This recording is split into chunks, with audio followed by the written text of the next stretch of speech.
welcome back to my channel. Today we're going to go ahead and go over my impressions of Elyon, kind of go over what I experienced in this closed beta test. For those who do not know, Elyon, formerly known as Air, is a new upcoming MMORPG being published by Cacao Games. It does appear to be a buy-to-play model with some microtransactions, so we'll see what those microtransactions end up being. But I do want to go over my experience in the beta and kind of if I think it's going to be worth playing Elyon when it comes out at launch. Thanks for watching. Stay tuned.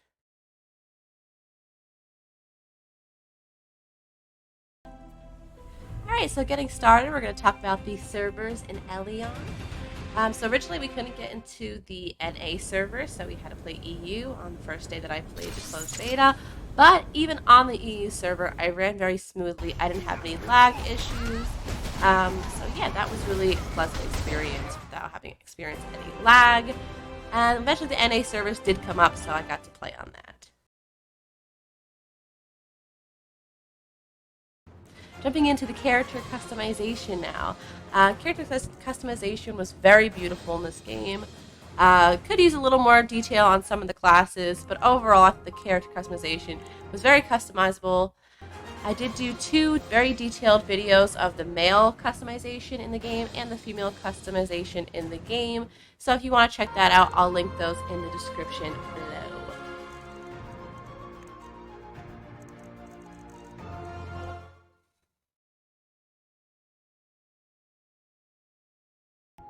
Moving on to the class system in Elyon, we have 5 playable classes: Warlord, Elementalist, Mystic,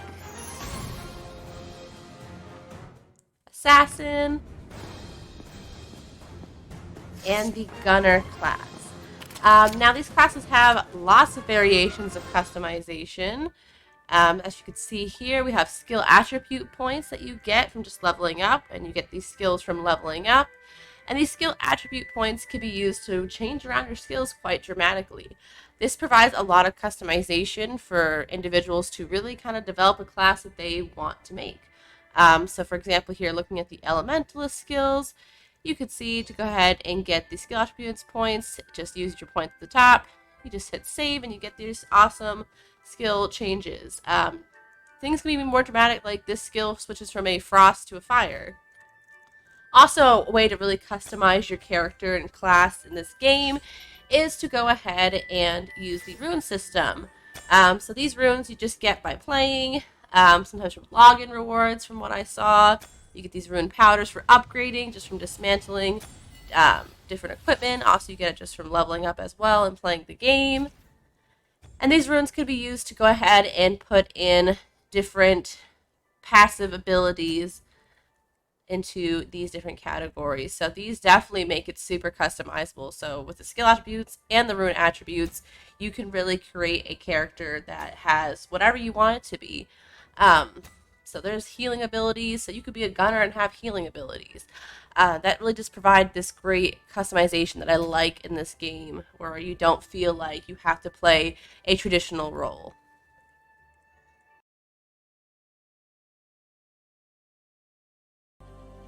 As for the storyline in Elyon, it takes place with 2 different factions, the Vulcan and the Antari. You have to pick a faction, and whatever faction you pick is locked to your account. So pick wisely. I did get a chance to try out both of them. So on the Antari is kind of the northern faction, and the Vulcan's the southern faction. Finally open the gate of Elyon. Both of them start out with this cutscene here, and I'll let you guys watch it. To reach for the hope beyond Elyon. However, our path led not to hope, but despair.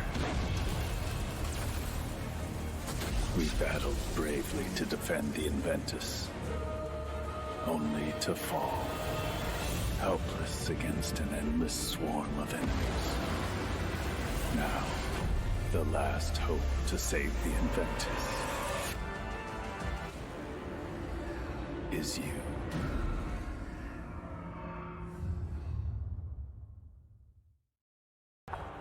And they both start off in the same kind of tutorial zone. But eventually, you get to the tutorial zone and you drop out of the sky through some portal. And this is where the storylines begin to differentiate. On the Ontari side, you start off spawning, fighting Vulpin soldiers, and then you get to meet some of the main character NPCs for this side, such as Carmen. That was you? I just saw you fighting off the Vulpin soldiers, so you don't strike me as an enemy. So she kind of has the privilege of her dad being higher ranking in the night. army.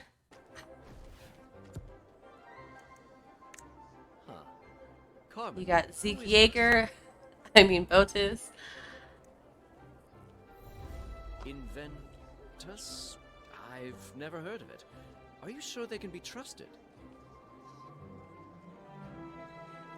Still, And from what I've noticed on both factions, you do spend quite a lot of time with these starting NPCs as part of your storyline. There will be time for Then we have deeper Carmen's discussion Dado once the here. monsters are eliminated.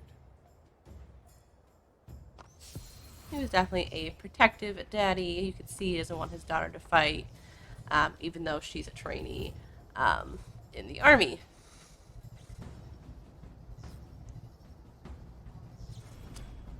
So it was interesting to follow the storyline. I didn't feel as attached to these characters on that side. Now, with the Vulpin side, you crash down again, you fight some pirates this time, and now you meet my boy Malik here. And this here is Selim. Here. And the totally not a prince flirt Salem here. It's my boy. And then you meet totally not a pirate Sharna here. So I did go play further along on this Vulpin side, and I personally think I'll be playing Vulpin at launch.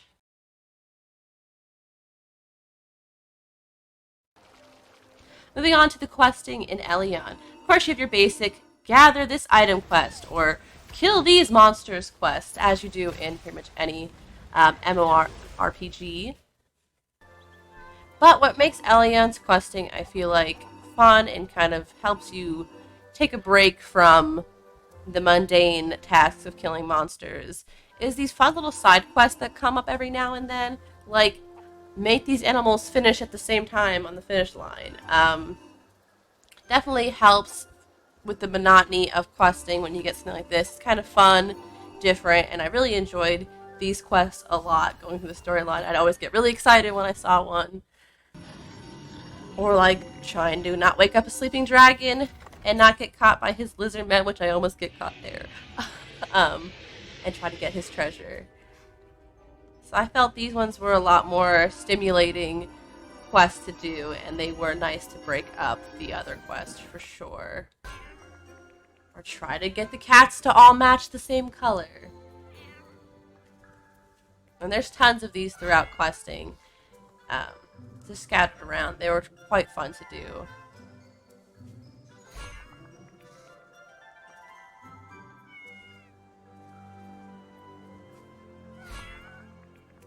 Not a valid target. Or even this ridiculously hard one where try to get the treasure chest without being hit by bubbles. This one was really hard. I could not succeed at it. Maybe I had the wrong strat, but these things were coming fast.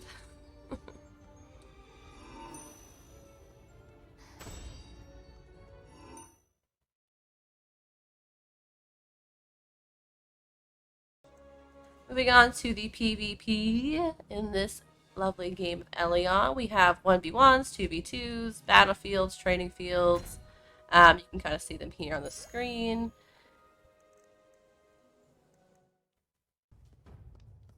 One, in the PvP, you just start this, at least in the 1v1s, 2v2s, and I'm assuming the 3v3s, I didn't get a chance to try them.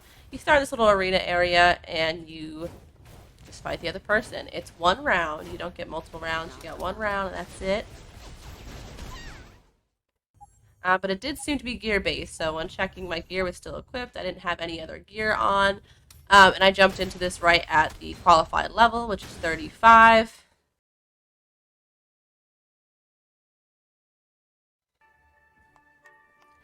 And yeah, as for my final impressions for Elyon, formerly known as Air, I am quite excited for this MMO to launch. I think I'm definitely going to play it at launch. Hopefully, the microtransactions that they are planning are not going to be highly pay to win, especially if the PvP is going to be gear based. But yeah, let me know if you guys plan to play Elyon at launch and which faction you think you'll play. Well, thank you so much for watching, and I'll see you at launch.